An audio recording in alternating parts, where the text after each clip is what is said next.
Two guys, obviously a couple, walk up to the customer service desk.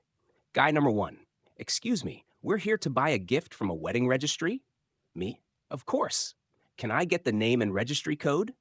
They provide it, and as I bring up the list, they hold hands and look all adorable and cute.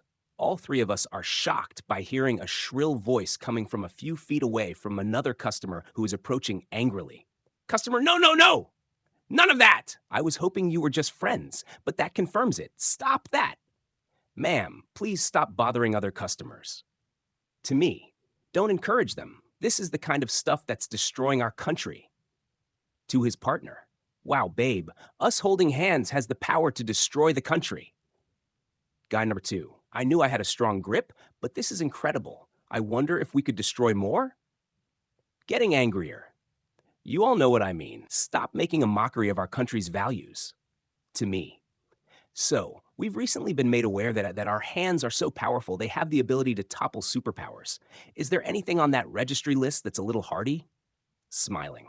"Let's have a look." Getting even angrier. "Stop ignoring me. They have some cast iron cookware. I think that counts as hardy." "Ooh, yes, very strong and sturdy. We'll take that one. Hopefully, it survives the fall of the government." Customer, angriest. "I demand that you." "Well, that was easy. I thought we'd struggle to choose a good gift." Go us, puts his hand up for a high five. Better not. If just holding them can destroy America, a high five will probably bring down the moon. By the time they're paying for the item, the angry customer has done everything except stomp her foot and stormed off to go be angry at something else.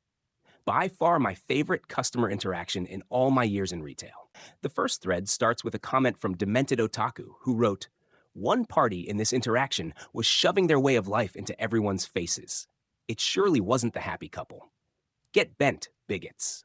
Sin of Avarice replied to Demented Otaku, saying, "I pray that the bigot doesn't have any kids." In response, Nixel added, "Is it wrong of me to hope that she does, but the kids don't inherit her same line of thinking? I guess that'd be a bit cruel to the kids, though, having to grow up with that." OCD Hedgehog then replied to Nixel, "Yes, but they will eventually go no contact or send her to one of those retirement homes that the papers write exposés about." In another thread, Kate Williams commented, "By the time they're paying for the item, the angry customer has done everything except stomp her foot and stormed off to go be angry at something else. Aw, little bigot got upset that she got ignored and thus reduced to her insignificance? Good, go play in traffic, on a highway, you bigoted pile of poop." Erica Walker replied to Kate, suggesting, Now, don't traumatize the drivers or delay traffic. I recommend a nice long walk to cool off and think about what she's done, through a nice big, thick patch of Jimpy Jimpy." Mal Ravanal then elaborated on that suggestion. "Good old Jimpy Jimpy, neurotoxin and silica barbs that embed in the skin more or less indefinitely. Proof that if there is a creator, they're a weapons-grade thunder can't."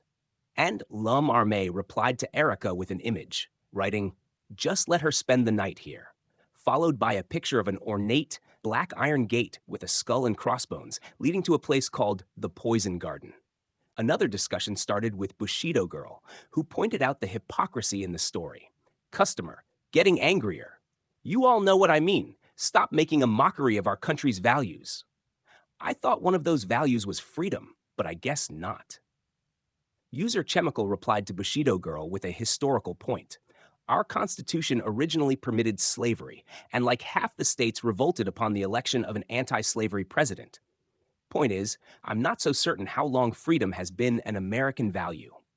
Mal Ravanal added a witty reply to Chemical, "Freedom for everyone. Terms and conditions apply." And OCD Hedgehog expanded on Chemical's point, writing, "Most states still permit slavery, as long as they're convicts. Never mind that the justice system railroads people who can only afford the public defender into confessing to get less time, and the discrimination in arrests and the charges filed." And finally, my favorite thread was a series of brilliant puns based on the cast iron pan. Steven started it off. "They need to be careful with the pan, otherwise they might also overthrow Greece." George Dempsey Gidley replied to Steven, "That would surely affect Turkey as well." Worldwalker then added, But since it's cast iron, it won't involve the destruction of China. Torvon kept it going with, that would certainly leave me hungry. And Cucumber finished the chain perfectly, writing, Norway, let's not go rush into conclusions. Thank you to everyone for the fantastic comments.